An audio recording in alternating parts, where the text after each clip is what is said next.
this new brand of alfalfa sprouts that makes good plant-based tofu or something. Hi, I'm Andy. And I'm Roger. And welcome to The Middle, where we try to have thoughtful conversations about awkward topics on our search to find the middle.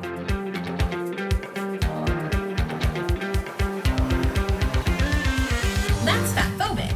I don't feel war. I just order halfway to Siwa. A few moments ago, Buckingham Palace announced the death of Her Majesty Queen Elizabeth II.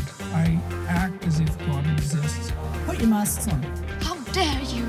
You have stolen my dreams, my childhood, with your empty words.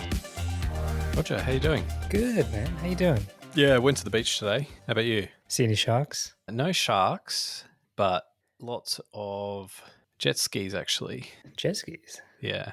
Well, because it's sort of like calm waters, so it's like one of the few places you can whip out the jet skis. So, man, there's nothing more bogan than a jet ski. I'll tell you what's more bogan than a jet ski. 2 jet skis. Have you seen those trailers with 2 jet skis? What else have you been up to? Well, I got COVID. Ooh, I got COVID too. There's no funny business going on. It was two separate infections. Yeah. Somehow we got it over the over Zoom, I think. But this is we don't use Zoom. We're way more high class than that. But this actually popped your COVID cherry, didn't it?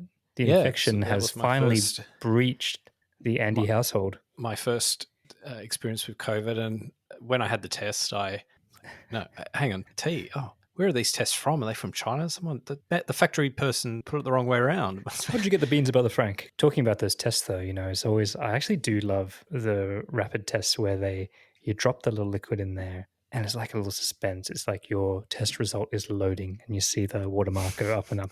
It reminds me of back in the day when you had dial-up internet and you were like loading a picture. I'm not going to say what that picture was, but you were loading an image on the internet and it would like load gradually line by line from top to bottom. Do you remember those days? You know what they should do? They should invent novelty ones where... Yeah. It's like those pens, like where you turn them upside down and the bikini kind of fades and you get to see the boobies. They always sell them at the Gold Coast. I swear they would make a ton of money if they did that. I'd buy some for some people. So my COVID experience was pretty similar to when I got it exactly a year ago. So maybe it'll be like an annual thing for me. Who knows? But like I think now there's no issue with isolation and all those, you can do anything just as if you had a normal cold or infection. But it does raise the point of whether you should or not, right? And asking people to self-regulate is always an interesting thing, right? So it's really up to the individual now to manage that in a sensible way, which, not everyone feels the same about these things. So I'm sure some people are walking around without masks on and just out there in the community. So have you been thinking much about our teachers episode? Yeah, I mean, it was something different for us. We had Will on as our guest and we discussed teachers. I guess my question, I enjoyed the conversation, hearing a bit more about the day-to-day life of what it is to be a teacher. But, maybe I'm interested to know what you took out of it in terms of any views you had coming into it that have changed. Like, do you think, I think one of the things we covered was like how easy or hard it is to be a teacher. Because, some people out there do say that, they get all these holidays and all that. And I think it is a pretty brutal, tough existence in some respects, but, obviously they're quite passionate and enjoy their job generally. But yeah, is there anything that you changed your mind on? Well, the episode was quite nostalgic for me, right? And I think what happens inevitably when you talk about teachers, it kind of transports you back in time to when you were a student. And to me, it placed me in kind of high school. And when I was listening to Will describe everything that he does, like I said in the episode, I was like really impressed. I'm like, I wish that you taught me. But then I realized it's Will and I wouldn't want that. But I think... Will teaches me every day. I know. Do I teach the kids or do they teach me? But then I kind of started to think, well, everything that he's talking about, I never really had a teacher that I looked up to and like really respected. I never had my Dead Poets Society moment where I like really felt inspired by a teacher. And then it dawned on me the other night. I'm like, is that because I'm the troublesome kid that he's talking about and I'm the asshole? Like if every teacher is not meeting expectations, maybe I'm the problem, so that kind of was a thought that dawned on me. It's like, actually, maybe I was the problem child. I think there were definitely a few teachers that I found that in my more senior years. So yeah, I probably had a different experience, but then it wasn't like, they've got a class of like however many kids, so they're not going to invest all their time and effort in me and do the Mr. Miyagi thing with me. But My captain. Maybe, yeah. See, again, Hollywood just setting me up for false expectations, just like a rom com. I did want to one thing that we didn't really unpack, and I felt a little bit uncomfortable talking about it, was the whole pay thing, right? Because that's that's a pretty sensitive sort of topic for people. But I mean, we touched on it, but I've heard this, right? I've heard that people say that teacher on the top of the band, that's six figures, and I think that surprises some people, and but then at the same time, you want people of a certain caliber to be teaching kids, and I think there has to be respect for what they do, not as subject matter experts as we talked about, but actually as professional teachers. But then on the underpaid side, maybe the average is right. So maybe the average pay for the average teacher is right. So if you take the median teacher and the median pay, you go, yeah, that you get exactly what you deserve. But I think where it falls flat in the system is that the very best teachers should be paid like a lot more than they are. And I think that's where they're underpaid. So there's probably also a lot of shit teachers that should get paid a lot less than they pay, and they get the average, which is a lot higher than they deserve, probably for what they put in and how they treat their job. But for me, and what I see is like, if you want to encourage and you want to build incentives for high performers, I do feel like, and I've never been a student of Will, but he does take his job quite seriously, and I think he is someone who I'm sure delivers a good experience for his students. Someone like him that does all the extra stuff should be paid more, should be able to get paid more than the average. And I think the problem for teachers is they can't. Yeah, I think it's not just teaching, but it's one of those jobs where it's very hard to get the metrics right, because you can't really just focus on test scores, but unfortunately we do. Not so much, we're a bit more rounded in Australia, but around the world. And it's hard to look at the education of a child like in a more holistic manner, which is what everyone wants, right? And it's really hard to kind of assess teachers on that in that respect. So just back to your, how do you assess teachers? And, like, let's say if you did have some sort of performance-based pay, I think part of the challenge is what you describe as in there's no metric, like test scores isn't the right metric. So how do you determine like what the right outcome is? But like very few jobs have a very clear, obvious metric to draw on. So maybe like salespeople have, the amount of sales you make is a clear metric. But so many jobs in the economy are these kind of, well, we don't know what factor, what thing made the difference between us having a stellar year and not having a stellar year. But at the end of the day, like as your manager, as your people leader, I can look at you and know that, yeah, you actually do a good job. You are sort of along the bell curve. You are on the above average performing side of it. So we are going to promote you, and we are going to, and so that does happen without those clear metrics. Industry has profit though, I think, to fall back but into. How do you determine the contribution? I mean, we talked in some of our episodes. The schools don't even have headline profit. But I guess what I'm talking about isn't necessarily performance pay, as in if you meet this thing, then you get a bonus. I think what I'm probably more talking about is structurally, like you probably need like more categories of like senior teachers or teachers that take on like a role within the school where they mentor others, other teachers, or they mentor students, or they have some higher order function that warrants the higher pay. And those layers don't exist within the school system. Yeah, no, I agree. And I think the same argument would be said to government sector jobs as well, from what we're saying, because of those reasons. That sometimes the tenure-based promotions and other things don't have you don't always result in the most competitive market. And I guess just back to the purpose of this wouldn't be to pay teachers more so they have more money, right? That's not the goal. I think, just to not to get it ass about, it's actually to give teachers encouragement, incentives to do the kinds of things that Will does and actually get remunerated for it, rather than, as we said in the episode, whack on a video and read the newspaper, right? So, and that gives a better education outcome for kids. So there is a sort of a goal here, which is better educational outcomes. Yeah. Can you imagine like if they just opened it up to parent auditing? Allowed parents into the classroom to just watch the teacher. What do you think would happen? Well, I had that when I was teaching English overseas. So we would have like demonstration classes or something. I can't remember what they called them, but you'd basically have a lesson and parents were allowed to come and watch, it was like you'd have one every, I don't know how long it would be, every 6 weeks or something like that. But that lesson would never be like any of the others. It would always be the one where you've got like everyone on their best behavior and you've It's like drilled it. So you and hide the look, it's actually, troublemakers, like on The Simpsons where they lock them in the basement. yeah. But to be honest, I don't think that's helpful. I think if you're a teacher and you hear those sorts of suggestions, I think your first reaction to that would be like, come on, don't infantilize us. We're professionals at our job. We don't need that, like, because that's their workplace, and I think they should be given enough freedom to do that without worrying about, because it's like the observer effect or the Hawthorne effect, where they change their behavior because they're being observed. Don't we all?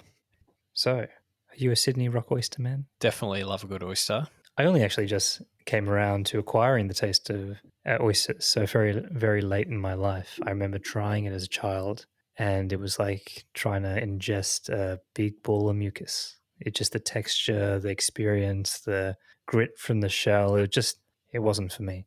But, probably about 5 years ago, I've acquired the taste, and I can kind of see why people are so mad about them now and how they have such an incredible relationship with this kind of food. I think they need to be served correctly as well. Like, they need to be pretty cold. Some dressing. Not a fan of the Kilpatrick because it feels like No. that's how you serve it for people who actually don't like oysters but just want like a ham and cheese sort of sandwich instead. But That's like the having a mocha order, Yeah. a mocha coffee order, where it's like a gateway. I need my chocolate milk to be a little bit like coffee while I get used to this taste.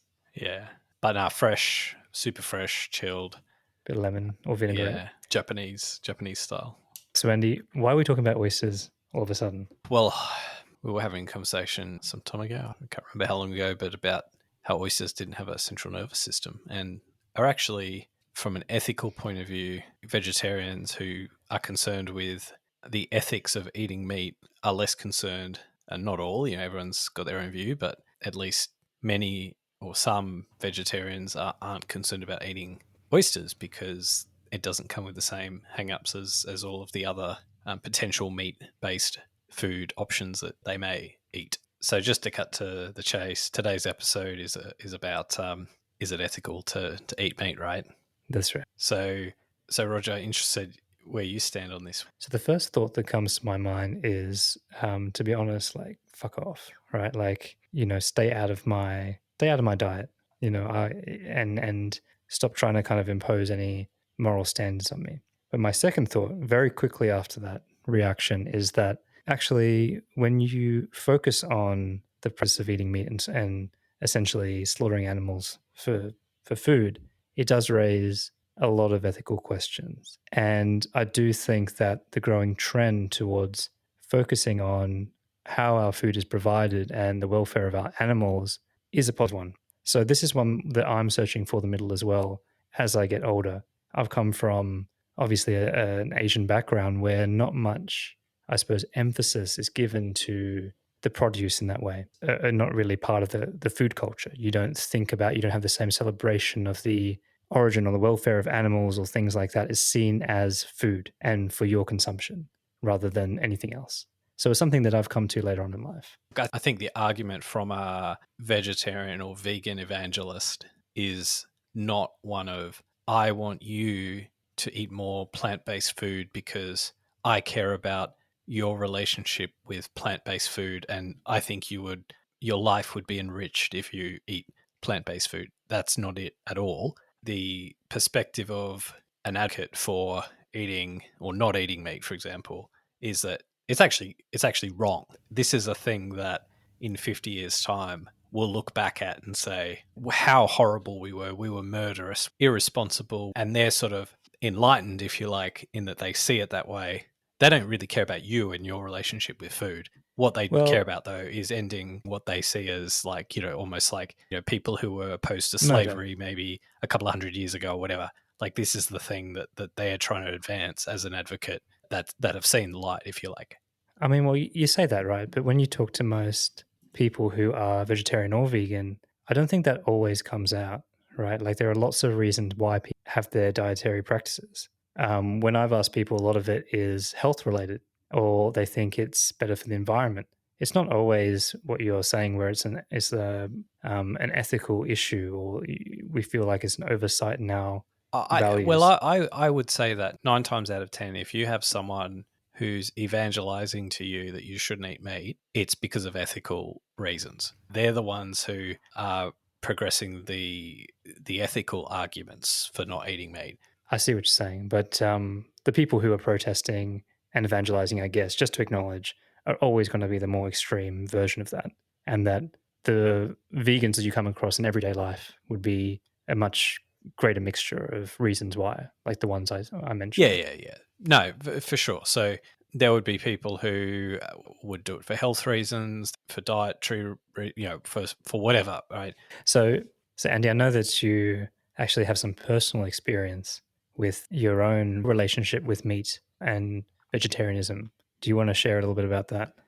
So I think at the time it was thinking about animals as being able to suffer, right? So in the same way as humans do. So, and once you have empathy for animals and their ability to suffer in the same way as humans can suffer, that's when it opens up this Pandora's box of, oh wait, hang on, how have I been looking at the world? So if you consider, or you buy some sort of argument or line that animals are they're different to humans and we shouldn't care about them in the same way we do humans. They just there's a different level of moral concern for them. Then okay, well, there's no problem eating them. But the moment you kind of think, well, actually, why would I conceive of this animal as any different in terms of its ability to feel pain, in terms of its ability to suffer? Then that kind of really flips it, quite significantly, because once you can expand your moral concern to animals, that's what opens up the door of asking yourself the question, is it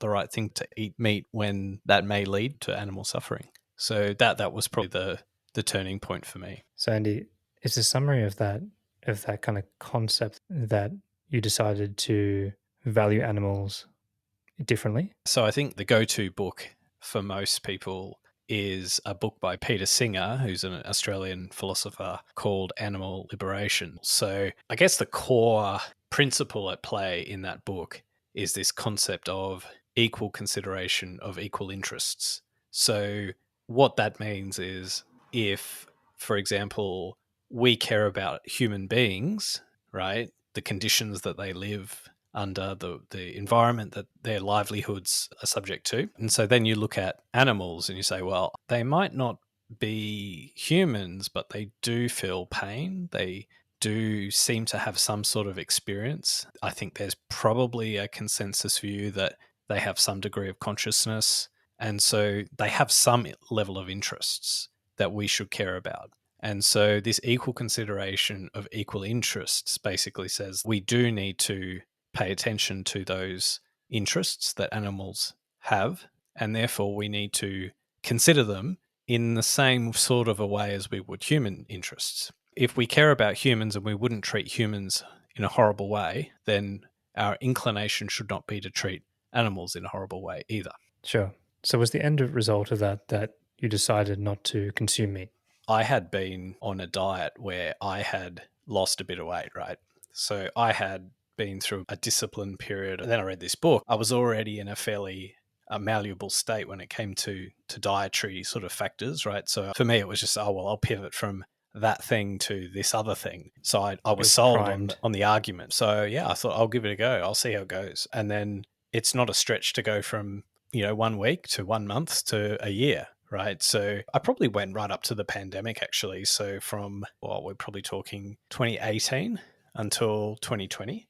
And then I fell off the wagon and started eating a little bit of meat again. I guess I'm like the worst possible person because I understand the ethical arguments, and I would still agree with the ethical arguments, but I still eat meat. So I'm like the worst possible human now. You're out of the cave, but you're still doing it. It's a little bit like any diet, right? Once you sort of cheat once, Yeah, it opens the floodgates because I've never stopped enjoying meat. Like, I grew up eating meat. I love the taste of meat. I totally get why eating a steak is wonderful. And there's a reason why there's multi-billions of dollars in, kind of trying to replicate meat, because people like the taste of it. Okay. But I can probably flip it into a different angle that kind of just says, isn't it within our nature. We've been eating meat for, scientists estimate, for almost 2.5, over 2.5 million years. It has contributed, the amino acids have been traced back and contributed to the development of our brains and made us who we are as a species. Isn't it the law of nature to be able to consume meat? Well, there is no law of nature. There's just the past and the future, right? So the things that in the past supported us to evolve to where we are today have no bearing on what we do in the future. And, it's a very sort of out there kind of, I mean, you have to rely on some sort of spiritual argument to come to that kind of a conclusion.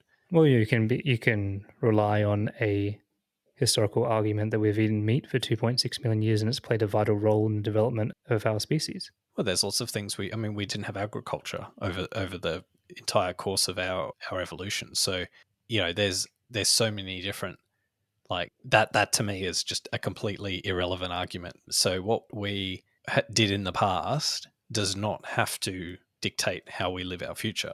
And if you could make the argument to me, make the argument, but just saying that it's because we did in the past, so we should No, always it's do not it. that we did in the past. It's played a vital role in who we are today. So the consumption of animal protein is important. So what's the suggestion that we will fail as a civilization if we don't continue to do the same thing? I mean, what worked for us on the savannah as we were evolving in Africa or wherever is not going to give. I mean, we also died on average when we were 35 or something. What the average age was.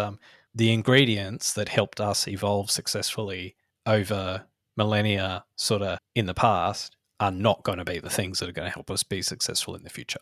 They're not, because the world is completely different. Would you say the same about like a different animal's diet? A lion on the savannah in Africa can't go to Woolworths and buy, the plant-based alternative, right?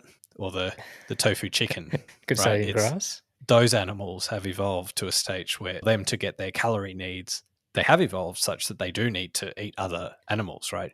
But that's not us. And in fact, I think if you ask most vegetarians or vegans, would it be a good thing if we ate only the amount of meat that we historically ate when we were evolving back thousands of years ago? They would say, yes, absolutely, because we did not eat anywhere near as much meat as we eat currently. Yeah. And I think there's an argument to be made there too. But that's not this argument though, right? This is saying that just because we evolved off animal protein, the consumption of animal protein doesn't mean we need to in the future, I suppose. I mean, if the average Australian or average Westerner stopped eating meat and started just to eat a plant-based diet, they would probably 9 times out of 10 be more healthy, as a general proposition. Yes. Yeah, no, I definitely agree with that. All right. Like I said to begin with, diet is a very personal thing, and I believe that. And even when I see a picky eater or someone that has a very strange kind of eating practice, I try not to judge them because I know how personal it is. And especially, with kids, right? Whether they grow out of it or not, and this too, it's diet can be a source of stress for a lot of people, regardless of the ethics at play. So I'm interested in a few things about your journey. So the first one is you talk about the concept of equal consideration. Do you think that you just hadn't thought about the animal welfare morality prior to that book, or was it actually like, for me, it's kind of like you knew where your meat came from though, right? Is it just that you didn't think about it, or you just ignored it, or what do you think was going on psychologically? I think for most people, there's a bit of head in the sand, right? So you kind of know there's this like, this terrible thing that happens before the supermarket, but hey, it comes like nice, like shiny packaging. It's all looks pretty good. Like, so it's a little bit out of sight, out of mind. And I think that's probably the reality for most people. So I wouldn't judge anyone who eats meat, like, because I eat my, in fact, people should be more judgmental of me, right? For what I've just admitted. but yeah, it's probably out of sight, out of mind. So don't have to think about it. Don't worry about it. So next question would be that at the moment that you decided not to consume meat anymore for ethical reasons and animal welfare, really, what level of satisfaction did you get from that versus it purely being just a, I suppose, burden? Because as you said, you still enjoyed the taste of meat, the smell of meat. It was something that you denied yourself because of the ethics. I guess what I'm asking, I'm asking you to kind of look into, was there any part of you that got satisfaction from, being enlightened and actually feeling superior in any way to those who hadn't come to this conclusion?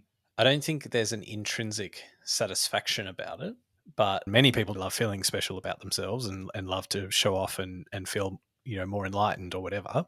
But I would like to think, at least for some, it's actually a genuine kind of, no, I actually care about this thing. And this is why I think a lot of evangelical vegetarians are so obnoxious to a lot of people, especially the vegan variety, is because if you genuinely believe or buy into the ethical argument, then there's two ways you can have an impact.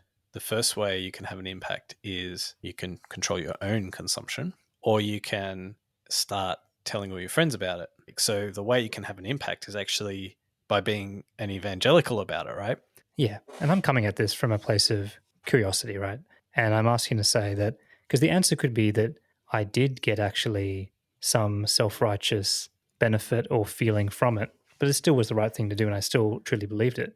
And I'm kind of asking, on reflection, how much of it was that, like, doing good, feeling good, and that feeling, like, how much does that contribute to you staying the course, if you're honest with yourself? If you love meat, there's nothing, there's no feeling of smugness that's going to compensate for that.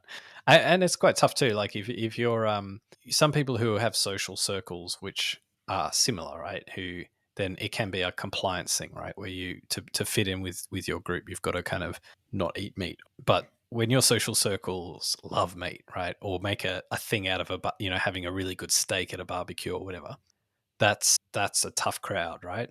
And they don't always want to hear about, oh, have you tried the new Beyond Meat steaks? They're really good. All you have to do is so yeah, so it's quite tough, and there's certainly no feeling of like there's actually a new, like if you go to that barbecue and you start talking about Peter Singer's animal liberation, that's got a social cost on you, right? So you don't feel, there's no positive, warm feelings, right, from doing that. However, if you're at the, I don't know, the inner city book club, poetry book club or something, and you start talking about this new brand of alfalfa sprouts that makes good, plant-based tofu or something, yeah, you might get more, more warm and fuzzies from that. So Andy, let me tell you a quick story.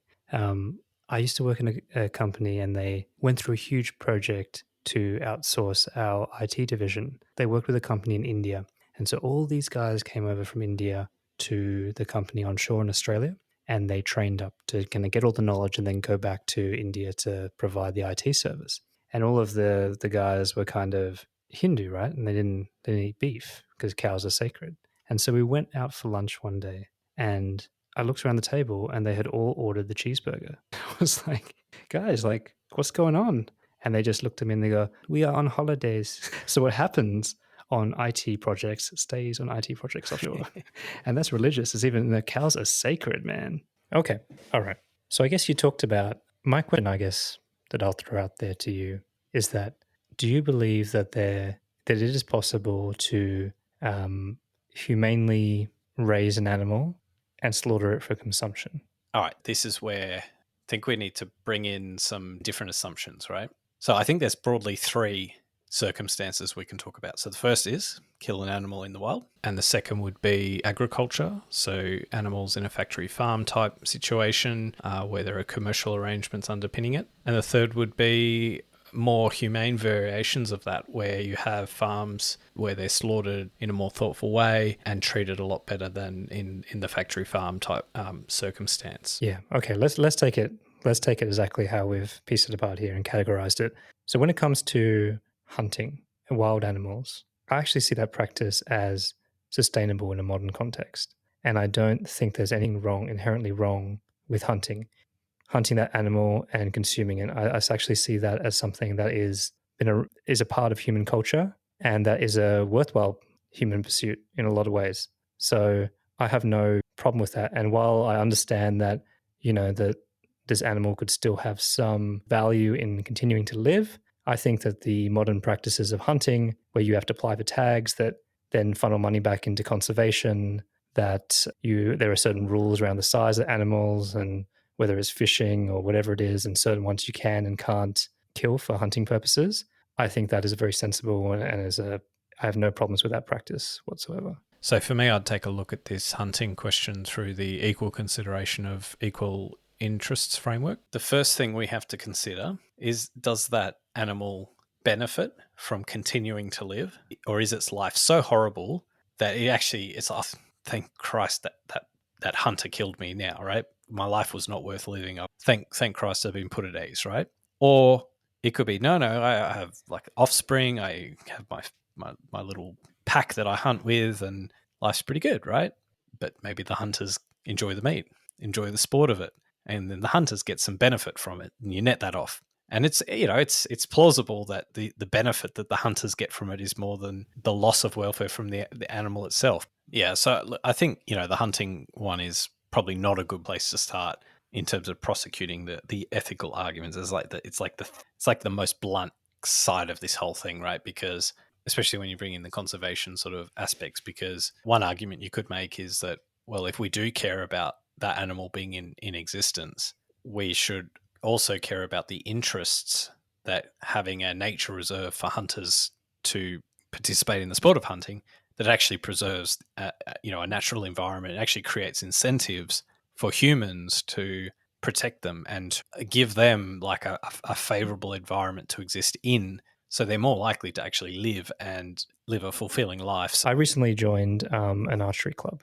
and I've come into contact with quite a few hunters, and I never grew up doing any of that stuff. And when you talk to them and you go out into places with them, these are people with an incredible respect for the environment and the culture and the sport, but also the ethics of hunting. These are people that care deeply about getting a humane shot out, whether it's a bow or a rifle, and they're personally consuming the meat and taking responsibility of that on the environment. So big tick for me. Yeah, but I do have a little bit of cynicism at this, like, respect for the animals and all of that stuff. I mean, just to call it out, if you have respect for animals, you will not be hunting. Like, plain and simple, right? No, that's not true.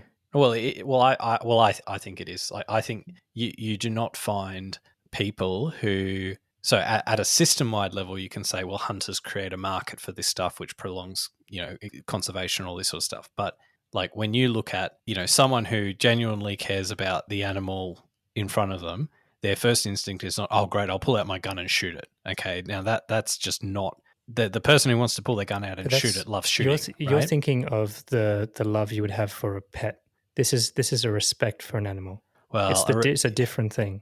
I still respect for an animal. I mean, respect, love, whatever we want to call it. What's the main reason? Like, I think there's this narrative people tell themselves, right? Oh yes, I'm deeply concerned about the environment and animals, so I'm going to go and shoot them all. Like, that's not what I said, Andy. But this is a narrative that I think gets cooked up right within a mindset to kind of take away some of the. Now, I'm not saying that person's worse than the person who goes to the shop and buys, a kilo of steak, or even me, right? Who will get all these arguments and still eat a steak, right? Because I'm off the wagon. I'm just calling out that if you're a hunter and you wax lyrical about how much you care about, animals, environmentalism and sustainability and all that, I would say that no. First things first, you love shooting shit with your gun. And maybe second, you might want to sort of, you've come up with this narrative that you tell yourself about why it's humane and all the rest of it. Yes, I agree with your sentiment, but the way that you're twisting this is that if I really, care about if I'm a horse lover, I'm not going to go and hunt horses, right? But that's not the case with the modern hunting and the conditions that I talked about. And I talked about a love of the wild spaces that they're in and a respect for the animals. That's different. You can enjoy the sport of hunting, whether it be, rifles, bows, those kind of things, and still have respect for the animals that you are killing, right? And you're doing it with a sustainable aspect and practices as well. But generally, like if it's an animal in its native habitat and there's a choice, do you kill it or not kill it? The only rationale for killing it is that the hunter enjoys doing so. It's possible to enjoy doing so, but still respect the animal is what I'm proposing to you. But like, Treating them, what does that even mean? Like, that's like that's like a suitcase term, right? Where it's a bit vacuous unless you sort of define it. it's making sure that their death is as humane as possible, right? And that the way that But if they're they cared more, they wouldn't kill it, right? Is what I'm saying. but that's not how I'm characterizing a hunter. Hunter Yeah. is still Yeah. in. So, but I mean, compared to the better thing, which is not to kill the animal, it's a hard fail, right? I think you're missing the point of this particular scenario, which is people going into wild spaces to kill an animal for personal consumption. Yeah, but Yeah. we're still talking about killing an animal, right? So Yeah. the question is, under- does the animal die or does the animal not die? And it's not, everything's absolved because it was killed in the wild and the hunter had some, ambiguous notion of respect for the animal. Like, it's still an animal that's died. Yes, it is. And Yeah. all I'm saying is that they can be respectful about that. And when I say respectful, it means a humane death. It means consuming the products that they get from the animal, all those things. All right, so let's move on from hunting because it's probably the less bad of some of the different examples we can think of. And so I think with an animal in the wild, we kind of assume that it's like a good life, but maybe it isn't. But anyway, assume it's a good life. But I guess in some cases, when you look at the way some animals are treated in, let's say, factory farm sort of scenarios, it's hard to imagine that animal had a very good life at all, and probably wish it never existed if it, if it thought like us, right? Because these are really horrible lives. Like chickens is probably the best example because there's all sorts of horror stories and there's lots of stuff you can read. But so I guess chicken is like maybe regarded as one of the worst things that you can eat from an animal welfare perspective. So what if we now talk about the factory farm sort of situation? What are your thoughts on that? Yeah, I think this is a good way to do it, right? On the soft landing on conservation style hunting and tags and personal consumption, all the way to the mass production Extremes. of, so let's just say battery chickens, because that is well documented, frankly, like horrific, stacked on top of each other, shitting on each other, just really awful lies, plucked out feathers, a whole bunch of things. And you can find cage eggs in any supermarket pretty much around the world. So it's something that is widely out there. It's available for everyone, right? And a lot of the foods that we buy that have egg products in them use eggs produced from chicken battery hens. Yeah, so it's pretty much is everywhere, and we're very complicit with it as a society. Even though now, when you buy, you're probably more likely to get free range or potentially organic, but cage eggs are still well and truly out there. I would say that this it's not just the eggs though; it's also like the chicken meat. The chicken meat, yeah, that's a good point. Look, so first, I'm going to start off by first of all saying I feel the exact opposite of hunting when it comes to this. I feel like you've taken something that, and I'm going to use the word natural again, that nature did not intend for these animals. The situation that the human race has put them in this weird symbiotic relationship around predator and prey, we've really messed that up in terms of a natural existence. What I would kind of throw in there, though, just like our episode on kids, what is the value of the life, right? So say a chicken is born into this life and it does have a pretty low quality of life, but it's still alive. Like, it does raise questions about, do they deserve to live even in those conditions? I think we can say they are either not worth living, they either are lives not worth living, they have low positive, some positive benefit, but very low. But I think the critical point isn't necessarily, is it a net positive or negative or whatever? It's probably more that, can we do it better? And on that, we almost certainly can. So what would you say is then the answer? Is it just zero tolerance of battery hens worldwide? Well, a lot of people have their own chickens, have their own eggs. They have a better life than they seem to have a good life. And it's less bad, isn't it? Okay, let's go to category 3. Category 3 for me is a nice Wagyu cow. I don't know, what are they called? Wagyu cows. A Kobe beef. A nice cow eating lots of grass in the plains, getting massages by beautiful women, living a very, very, very nice life. Lives a very good life up until a moment that goes by without it even noticing, where it gets, like a stun gun gets pulled out on them, and they don't. It's a very painless death, Haven't you watched No Country for Old Men? It's a bolt. whatever it is. And that cow then gets, sent to the abattoir, gets cut into many pieces of meat that feeds. I don't know how many humans or how many meals you'd get out of one cow, but I guess, let's say a quarter chicken and chips is 4 meals. So one chicken is 4 meals, let's say, for example.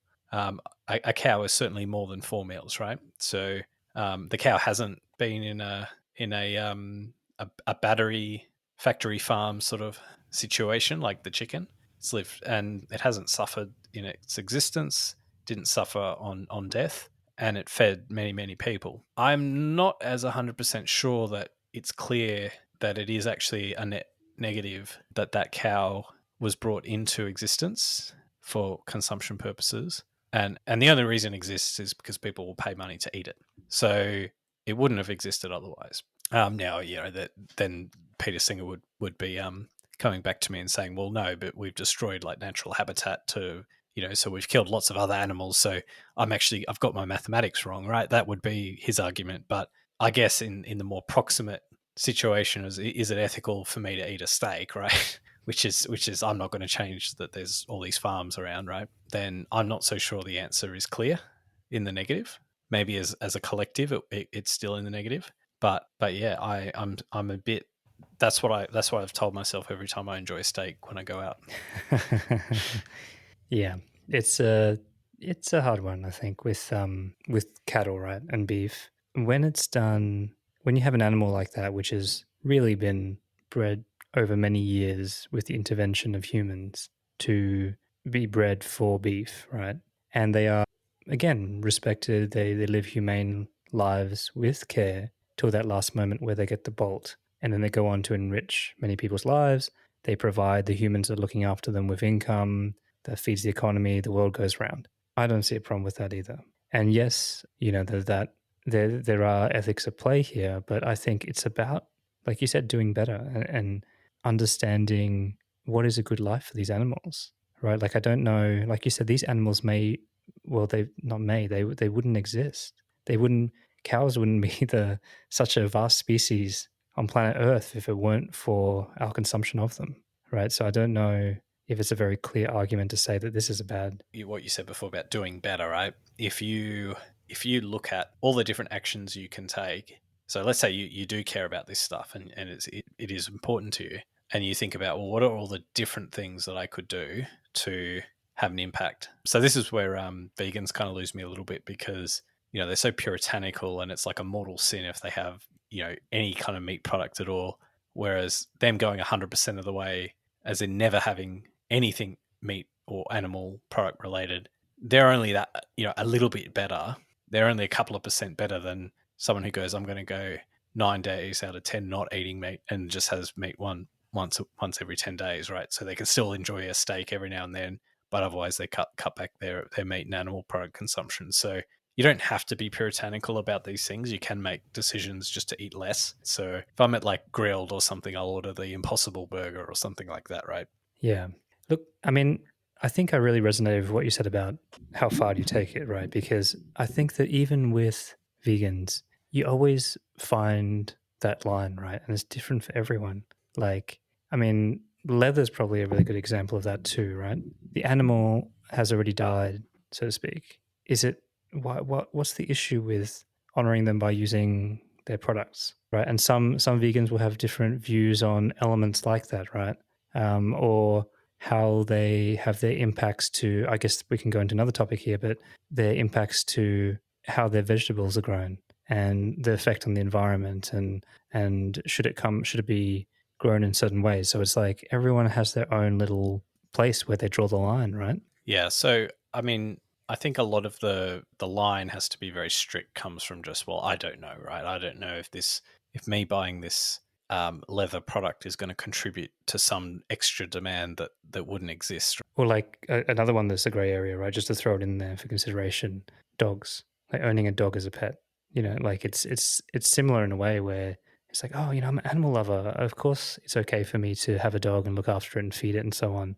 But you are supporting an industry that these dogs have been bred by humans. They can't survive in the wild, and breeders and the whole industry results in potential animal cruelty. Wouldn't it be better not to participate in that? Well, I think most vegans who would get a dog would probably get one from the pound or the animal shelter or something, but where they would say, "Well, I actually genuinely have saved an animal." You've liberated one. Yeah, I think that would be the view. But So no, shouldn't look, they be going out but I there think, and liberating caged chickens? well, they try See to, how but it's they like get arrested, right? But back to the leather example, I think that probably for most vegans, if they're out there talking about how they're a vegan and don't dare put cheese on the pizza or whatever, is you don't want to be going on about all of that and then someone see that you've got a leather item of clothing, right? So there's a consistency that I think drives a lot of it. It's like a very hard road to go down, right? And like you don't understand how that vegan cheese is made. Like where is it made? What's being used there? Is it actually monocrops that are being used to get your soy, lectin, and all this other kind of things that would have to go into the paragraph of ingredients for vegan food substitutes, right? Well, if the purpose is because you have concerns about the ethics of eating meat, you're going to, like, it's orders of magnitude a greater concern to you that your pizza might have like a slice of salami on it than that the soybeans have come from some farm that, I don't know, crop dust or something, like right? Like that happened. it was a diesel, it was a diesel powered tractor rather than the latest electric solar powered one from Elon Musk, right? So, but what about that whole pesticide argument that it kills like millions of smaller animals that get less press, like your yeah, I mean, insects these and are all those other things, right? but I mean, let's say there's a lot of noise, right? In every action we do every single day, or any food we consume any single day, there's a lot of different things and unknowns, and we can't know that, and there's a lot of uncertainties, right, in the food we eat. However, I guess the question is, are you more likely to encounter a situation where your food is more ethically produced if you go to the vegan pizzeria, or are you less likely? And if the answer is that it's more likely that it's more ethical, then you're better off going to the pizzeria. And as I said, you're orders of magnitude more concerned about the slice of pepperoni on the pizza than you are anything else. Yeah, because I'm pretty sure insects feel pain. I had to deal with quite a few huntsmen this season, and those guys feel pain. And if you've ever, and we all have, let's face it, sprayed an insect with with some kind of mortine or bug spray, that is like a violent death, a neurotoxin that they spasm. I've not looked into the science of arachnids and their capacity to you know suffer, what I mean, right? Those legs snap backwards like a fucking horror movie. Yeah, but that's not necessarily the same thing as feeling pain, right? This is where this stuff gets very complicated and philosophical. But reacting to an external thing that's happened is not the same thing as suffering, right? So I guess to suffer, you need to be conscious, right? And complex organisms, we think, suffer. So yeah, when you look at complex organisms like a pig or a cow, there is a sort of a sense, or at least we have a sense that they're conscious, and then they have an ability to suffer. And once you're convinced of the fact that they can suffer and they can feel pain the same way we would as a human would feel pain and experience all of the complex emotions that come with that, that's when you should apply that equal consideration of equal interests principle to them and say, well, this is where we try and give them a nice life and a painless death. But when you look at an insect, I guess is an ant conscious, and I think they're almost like little robots, right? They have their defined role in life, and they're not, there's speculation that no, they're not conscious, but we don't know. How can we know? What is it like to be an ant? If there's an answer to that question, then they're conscious, but I don't think there is. Okay, so I just recapping from, because actually it's been a really interesting conversation, and I think breaking it down in the three categories is actually really helping kind of find my middle. And it's very clear to me, right? Like, I actually think that category 2 and 3, so basically ethical farming or ethical kind of raising of livestock and modern hunting, is both acceptable to me. And I've kind of, one is more of a just, it's more of a sport, it's a hobby. It's not a main way that people provide meat in everyday life. So really my middle is that ethical kind of treatment of animals. For for you, Andy, I'm not sure where your middle is. Like do you want to kind of help me a little bit understand what where you think it is and where you're going to go on this topic? Well, I'm more torn because I grew up eating meat, enjoying meat. I still enjoy fits into the culture of the life that I live, the life that my friends and family live. And Would you say that humans are meant to eat meat? no, I wouldn't. I think you can grow up in a different environment and be totally fine not eating meat. And it's just that I didn't grow up in that environment. And very few people in Australia or the Western world would have. Why do we find it so appetizing when we smell it cooking? Yeah, but that's because you grew up with it, right? But if you could be equally repulsed by it, right? So there's all sorts of different reactions to food, and that you like it is a reflection of your upbringing, right? And associations that you have with smells. So I think that's where I'm torn, right? So for me, it's trying to connect up the like actually agreeing with the ethical reasons, not to, and right from hunting to even would we be better off giving back farmland to become natural habitat? Well, I can see the argument. I can understand the argument, right? So it's not necessarily clear to me that it is ethical to eat beef in the way that we do currently. But at the same time, like, the idea of cooking a barbecue and having a barbecue where you can, have a beer and like that's a lifestyle thing as well. So it's actually a big thing to sacrifice. So for me, it's very hard. I guess what's going through my head at the moment, if I'm going to speak candidly, is do you really believe that the suffering of these animals like is the equal consideration of, say, the suffering of humans? In that, like when you posited that situation to me, if we thought of chickens as humans, would we do this? Like, you don't think that, do you? Well, yeah, I kind of do. I mean, that's the whole principle of the equal consideration of equal interests. I mean, if you've got to be able to empathize with animals as equivalent to, like, it's so. And just to be clear, it's not like a substitution thing, right? It's not like saying, oh well, one chicken is equal to one human and we should treat chickens like humans. That's not it at all. But what it is saying is, to the extent that a chicken has the capacity to suffer, then we should care about it in exactly the same way we would care about a human who has the equivalent capacity to suffer. So, Andy, I understand the thought experiment, and I'm going to have a second bite of the cherry. And the reason that I'm pushing it is that if you really believed that the suffering was the same as the human capacity for suffering under the circumstances you spoke about, I don't think you can slip backwards. If you truly believe that, that's the part that I'm struggling with when I'm hearing this. I can tell you right now, Roger, that if you give me $1,000, I can say, statistically speaking, I will save the life of a human being. Well, let's say you believe me, right? Maybe it's not $1,000, maybe it's maybe it's $50,000, right, or some other higher amount. If I say to you, well, is the fact that you're not prepared to give me the $1,000 a sign that you don't care about humans? And the answer is actually, it's just that what I've presented to you is a very abstract theoretical concept, right? You can't relate to it, you can't empathize with it, and so you're quite happy not to give me the $1,000 to go and save a life. And it's the same here. What we're talking about is a very abstract, several steps removed from our daily life. We've been doing this every single day. Well, I've been eating meat every single day my whole life up until, that hiatus that I had for about a year and a half or whatever. Having moral concern for animals is not like a profound, highly resonant thing in your daily life, right? That strongly compels you to continue not eating meat. It's an ideal to live by, right?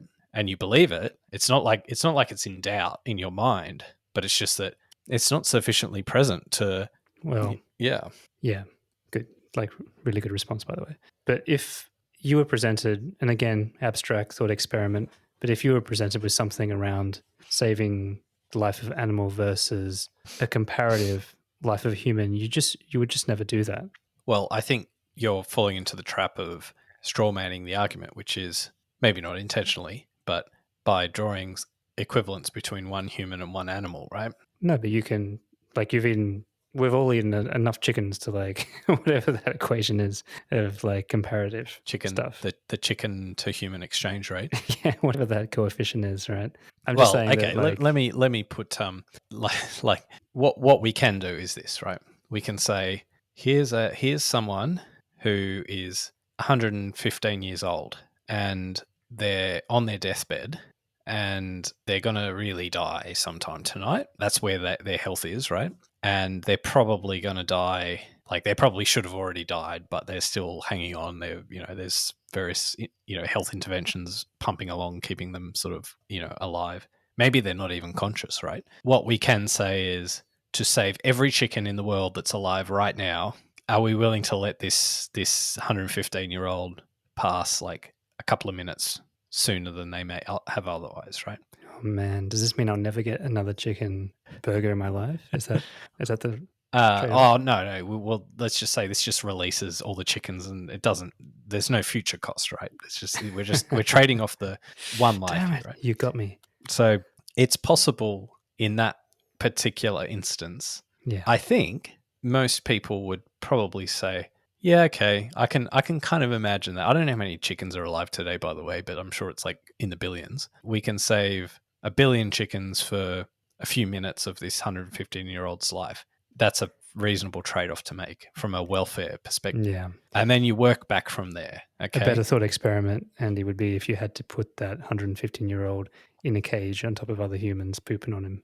And that's how he died. Well, probably by that stage, probably wouldn't mind to be dead. But yeah, so work back from there. And once you go down that path, you can kind of start to think of it in terms of trade-offs, in terms of the interests of a human. And in some cases, what we're not talking, like, just to be clear, and this is where this argument I don't quite like, because what we're talking about is like trading off a human life for an animal life. But often we're not actually talking about a human life. We're just talking about, well, yeah, but like instead of having a chicken burger, you can have beef burger. Like, we're talking about what people are eating. We're not talking about humans dying. So we're not trading off a human life for an animal life. We're just trading off their consumption of meat, right, for the life of said animal, which is far less compelling. That makes it far less compelling for the human interest perspective. Yeah. So I actually want to pivot now a little bit to kind of a completely different side of this, is the protests that we often see. The ones in the shopping malls where they've got video screens of what happens inside factory farms and abattoirs and stuff, or the ones that park their car on the highway to block all the traffic and cause massive traffic jams. Or do you, when you see that on the news, do you just go and order like a double Big Mac just to spite? Well, I think my temperament now better than most, that when you tell someone what to think, what to value, and you kind of rub something in their face, yes, often you do get that response, right? It's that fuck you response. And I'm sure a lot of people have that. I know I have that. Is it really their business to be doing that? I don't know. What's your response? So once you bring animals into your purview of moral, they become a moral concern for you, it's hard not to then become their advocate and want to be an activist and all of that. They assume this role of like, no, we're the advocates against something like slavery, or, we want to be seen in history as those who stood up to the Holocaust or whatever. If that's the place that they're coming from, I can kind of empathize with that, because I would say even myself, like I would, as I said before, like trying to plant seeds is a far more effective way of achieving the impact that you might actually care about. However, to your point, like cause and effect, right? The best way to convince people isn't to shit them off and to view as someone else as like a completely other tribe, right? Who's so foreign to you as an individual that they're just fucking crazy. They're from another planet. The best approach, bring a slice of tofu to a barbecue and wait to see what kind of conversations that starts. No one can criticize you for ramming it down everyone's throat, because you never raise it. But like you do an action that others can't let go, right? And they have to raise it with you. So you can always be like, hey, my hands are clean, right? That person asks you a question, not you telling them anything. And that gives you permission to say whatever you want to say. And in my case, like I feel I can't really do that now, because if I go to a barbecue, I probably am the guy bringing a Wagyu steak or something. But I was about to say, yeah. So this is where I'm like the ultimate, like in horrible, like most deplorable human, because I get the ethical arguments, and I even believe the ethical arguments, and I even will try and plant seeds with other people, but I'll be still bringing the steak to the barbecue. I'm like the worst possible person to follow. That's the part that I can't understand though, Andy, because I'm just a really bad human being. That's all you need to understand. but you aren't a horrible person. So that's why I'm thinking you mustn't deep down truly believe it's quite like that, right? That, like you said, there's Well, nothing well, that back to wrong with but back to my this stuff. Is example, too like, conceptual, it's not yeah, like yeah, but it is conceptual. But do I believe it? you Yeah, believe the theorem, but do you believe that eating a cow that's been raised in pastures and respect and has one bad day of his life and then goes on to give all these other benefits to people? I don't think you do. no, Like no. So just to be clear, though, and I did say this before, I do the calculus on my own impact and say it's probably quite low. it's like a fat personal trainer. And that's why I think there's actually a lot of opportunity in a campaign to say, look, just eat a little bit less meat. Like, you don't have to give up meat. You can still have a steak, but just don't have meat every single night. Like, and I think that's a message that I think most people can actually get behind, right? Because we do actually eat too much meat from even a health perspective, let alone what's an optimal diet sort of perspective. Yeah, I think that's like meat free. What is it? Meat free Tuesdays or Thursdays or something has been quite a successful campaign. And actually, like, one of the things I find is if you go to a restaurant or something, or not even a restaurant, but a fast food place or something, and they have a good plant-based alternative. So, for example, I'll virtually never order a sausage roll. So if I'm There's not going much to, meat in like, a sausage roll. It's a Chico roll. I usually get a now I've never been a vegan, but so this might offend the vegans, but I usually get like a cheese and spinach sort of pasty or something like that, right? Or now some of the, like, Pie Face, I think, do a vegan sausage roll. I usually get that, right? So, or you go to, like, Grilled, which is a hamburger chain, and order the Impossible Burger or something like that. So where they do have a good, like, meat-based alternative, I'll still order that. But equally, if I go to another restaurant, they don't have a good vegetarian option. Well, okay, I'll just eat whatever the meat version is. Yeah. You know what I think, actually? You were talking about this concept of what can you do, right? So if you believe that eating less meat is ultimately better for the world, is the right thing to do for the ethical situation of animals, I think that actually a lot of people would be more inclined to be vegetarian, or let's just say more people would eat less meat if they really understood the realities of butchering an animal. Right? Like, and I feel like in generations gone by, that whole trip to the abattoir excursion that happens at school or whatever it is doesn't really happen anymore. But actually, I think that I know, like, I could rattle off half a dozen people that I think are hanging on by a thread. And if you actually put them 2 meters and slit the throat of a goat or the animal that they had already eaten, were about to eat, that they'd turn in a second. Do you think there's something to that actually being put face to face with what it really means when you go and buy that nice fillet in the the vac pack in the supermarket? Like, Yeah. because I don't think a philosophy argument is going to cut it for most people. But I think even that trip to the abattoir at the end of the day does become, it's too disconnected from the experience of buying the the hot dog at the football stadium or whatever. Like, it's not a this is a product that I buy. I had that bad experience where I saw how it was made, but, like, yeah, I can park that. I can compartmentalize that. Maybe if they had, like, in the supermarkets, like, how now increasingly they want to show how, like, authentic and Yeah, like a Din Tai Fung provenance glass of the window. food. Yeah, where maybe they're they just making need to have- dumplings yeah. in the window. They're like cutting they're butchering the cow. Yeah, maybe they just need, like, the abattoir behind in the supermarket, and that would Oh, you know what else would be a really good idea? Is, like, if you buy enough beef fillet steaks, they like include, like, an eyeball or something from the. It's like part of the warning, like they have on cigarette packets, where they just, like, show caution. The side effects of this Yeah. beef was butchering of an animal. some of my first forays into eating meat, like bringing meat back into my diet, was every time my son would have leftovers, he'd order some meal, right, and it would have meat in it, and but he'd eat, like, let's say 3/4 of the meal, Oh yeah. and then there'd be, like, a little bit of meat left over, and so, Yeah, so it's it's already all right. there. I can So it's eat ethical, that. There's right? no, like, this is just going to go in the bin otherwise, so it's fine. But I do think it's a fair enough thing to call out, to say, well, if you say all this stuff and you say you believe all this stuff, like, how can you if you still eat meat? But I guess I would just say that, and you said, like, what did you say, that you believe the theorem or whatever? Yeah. That's probably the issue, is that it is a theorem. It's a theoretical argument. You can't attach any kind of precise numbers to it either. So it's this vague sort of notion of, but, like, I do sincerely believe that, like, at at the margin, you'd struggle to think of situations where the world's better off because that piece of meat was eaten, right? Maybe like as humans, we're not psychologically geared to be compelled to take action because of a theoretical argument. We're psychologically geared to do things like go to all extremes to protect our family, like our children. Like we will do things for our children that, that example, like that $1,000, would you spend $1,000 to save, a child in Africa?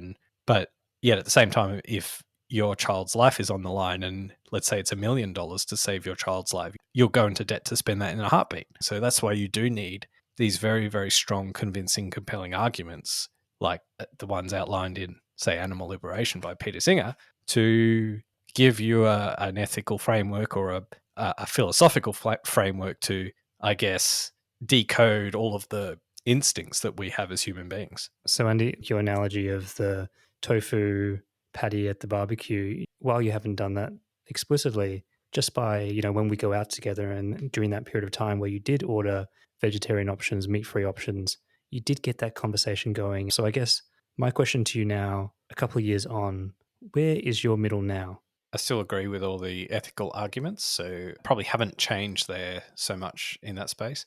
But I'm back to eating meat of some kind, so certainly not puritanical about it, and I'm certainly not going to lecture anyone beyond my outside of this episode. my moral high horse around this whole thing. I haven't earned that right, but people have got to come to it themselves. No one wants to be lectured on it. It is a little bit embarrassing in some ways, though, because there are people who I've said, oh yeah, like I've stopped eating meat and whatever, and then that was like a year and a half ago or 2 years ago or whatever, and then next time you go for dinner with them, and then you sort of, I don't know, what do I do? Do I do I sort of keep the facade up, or do I order just a power move, man, and order 3 dozen oysters and just like slog them in front of them?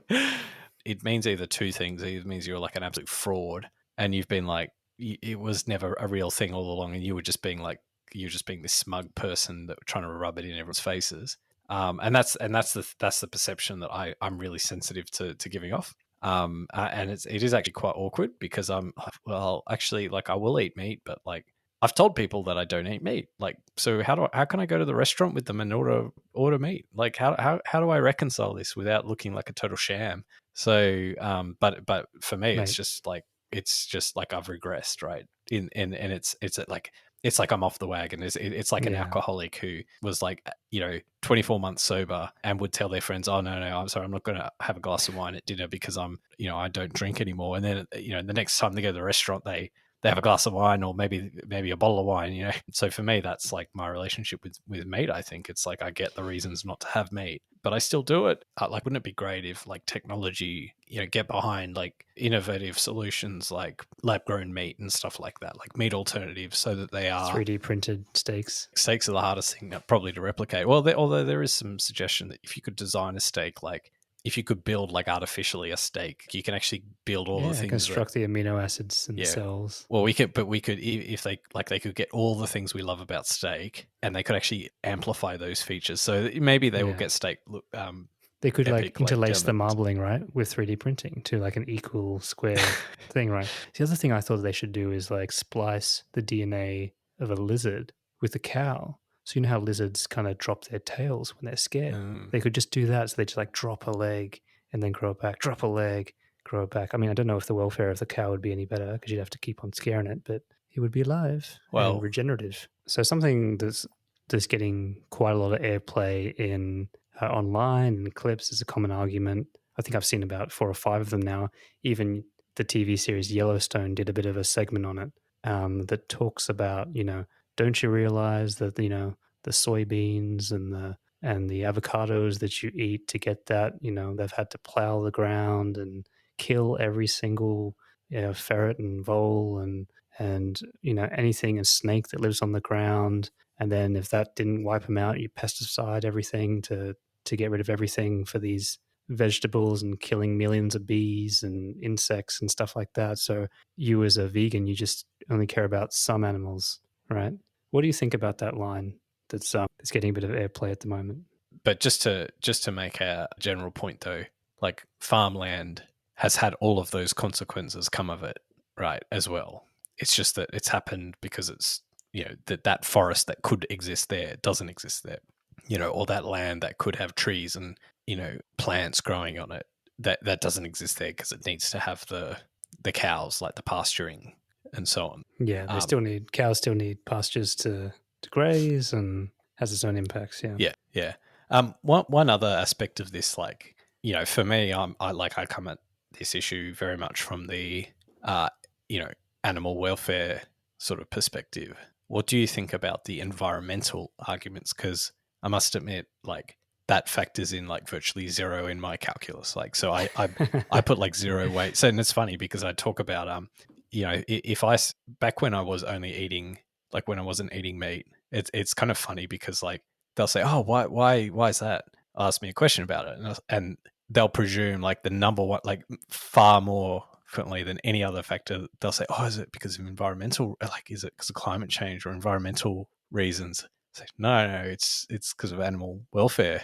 So people jump and assume and seem to put this high weight to the environmental reasons, but like for me, it's like, no, I don't give a shit about that at all. For me, it's the animal welfare. So I'm just curious what you think about that. Well, I think that my understanding is that, like, when you look at the meat industry as a whole, right? If we narrow the lens down to CO2 emissions and contributions, my understanding is they are quite a large contributor to that. So I guess if you were to kind of be concerned about those targets, and that's kind of what, the climate change science is saying in a lot of ways, right? We do need to drive those numbers down. Then yeah, I kind of, again, I understand it, but to me, I don't really resonate with that as the reason to me. I'm with you. The ethics, the kind of the morality of animals suffering, and our kind of contribution to that is far more important in my mind. But I do think that when you look up the facts, the meat production or meat industry is a significant contributor to CO2 emissions as a whole. Yeah, no, for sure. And look, I mean, I think it's just the way I would see all of that is that there are many things that we do on a day-to-day basis that we enjoy, and we do them because they're pleasurable, that have an impact on CO2 emissions, but we still do them because we enjoy them and we get a benefit from them. Like, I wouldn't begrudge someone a holiday because of the additional CO2 that going away might sort of contribute, right? Can I read to you? I'm on the PETA website, and they have an article here on this website that says, here are the top 10 reasons to go vegan in 2023. So rapid fire here. Number 1 is the best way to help animals. Did you know that every vegan saves nearly 200 animals per year? There's simply no easier way to help animals prevent suffering other than choosing a plant-based diet. I actually find that hard to believe, because if you do the maths on that, right, 200 animals, what kind of carnivore is eating 200 animals a year? Like, if you eat, man, they must be having turducken for breakfast, lunch, and tea. I'm already calling bullshit on Peter's claim there. Anyway, continue. Yeah, quick fire. Number 2, slim down and become energized. In shedding some extra pounds first on your list of goals for the new year. Can I just add my 2 cents about this, right? So as I think I said before, like I was actually dieting to lose weight, right? And I did lose weight, and then I went to a plant-based diet. And what you do is you substitute, when you can't eat like lean protein, you substitute lean protein for kind of starch, carbs and stuff. So I then put on weight, right? So I'm going to call bullshit on that as well. There's only so much ratatouille you can have, right, before you reach for the potato. Number 3, be healthier and happier. Being vegan is great for your health. According to the Academy of Nutrition and Dietetics, vegans are less likely to develop heart disease, cancer, diabetes, and high blood pressure issues. Yeah, I'll agree with that. I'll agree with that. As long as you get your B12. I don't know yet. I haven't died yet, so that's okay. 4, vegan food is delicious. When you go vegan, you can still eat all your favorite foods, including burgers, chicken in kind of commas, sandwiches, and ice cream. The only difference, you'll be ditching the cruelty and cholesterol that go hand in hand with using animals for food. See, I don't know about that. That just sounds like the translation of that is, it's not as shit as you think it will be. Yeah, I can't believe it's not butter, but it's definitely not butter. That could be the promo. Number 5, This one is like very well crafted, actually. I think it'll get a lot of people. Meat is gross. Animal flesh is often contaminated with feces, blood, and other bodily fluids, all of which make animal-derived foods the top source of food poisoning in the United States. Number 6, help feed the world. Eating meat doesn't just hurt animals, it hurts people. It takes tons of crops to water to raise farmed animals. In fact, it takes up to 13 pounds of grain to produce just 1 pound of animal flesh. So that's true. So actually, and that's actually a really good point. So Yeah, that is a good point, actually. it's less perverse in Australia, but in the US, it's a bigger issue. So because I think a lot of Australian beef is grass fed, so or as in like It's all that corn fed stuff in the States. the corn fed stuff. So Yeah. Michael Pollan, who's a food writer, he's got a book called The Omnivore's Dilemma, which is really interesting in this space, where he looks at the agricultural sector in the US, and some of the stories he recounts in his research in that book is pretty incredible. But yeah, like just this misnomer that so all your arguments, all your points before around crops kind of destroying, like, yeah, but like what do you think the cows are eating, right? So it's actually really inefficient from a caloric perspective. So I wish I'd thought of that earlier. I know, that's Thanks, good, Peter. They've got your back. It's like that argument when they talk about males also being high percentage of victims of violence. There's like other men doing it. Anyway, number 7, save the planet. Kind of similar. Meat is not environmentally friendly. Consuming it is actually one of the worst things you can do for Earth. Meat production is wasteful and causes enormous amounts of pollution. And it's one of the biggest causes contributing to climate change. Well, we did say that I think it's 14.5% of global emissions for meat industry, which is quite high. And only 29% of that, 14.5%, is through vegetables. The rest is for meat. Yep. Number 8, all the cool kids are doing it.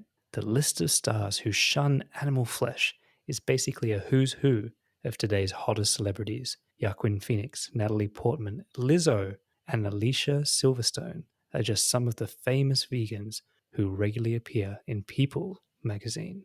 Actually, I reckon being a vegan celebrity is probably the most dangerous thing. Like, what happens when you want to have that sneaky like Chick-fil-A wrap from the... You got to do a Britney Spears and like put the Coke can in the Pepsi can kind of thing. Number 9, look sexy and be sexy. Be is like in italics. So, vegans tend to have more energy than meat eaters, which is perfect for late night romps with your special someone. Guys, the cholesterol and saturated animal fat found in meat, eggs, and dairy products don't just clog the arteries to your heart. What do you think, Andy? I mean, if you have to think about it. No comment. And lastly, number 10. Thank you, Peter. Pigs are smarter than you think. Although most people are less familiar with pigs, chicken, fish, and cows than they are with dogs and cats, animals used for food are every bit as intelligent and able to suffer as the animals who share our homes. Pigs can even learn how to play video games. I'm just imagining that's the suffering argument. That's it. Just a pig using a Nintendo Wii now. Look, obviously an article made for entertainment, but a few good points. That stuff you said about like in 50 years we'll look back and this will be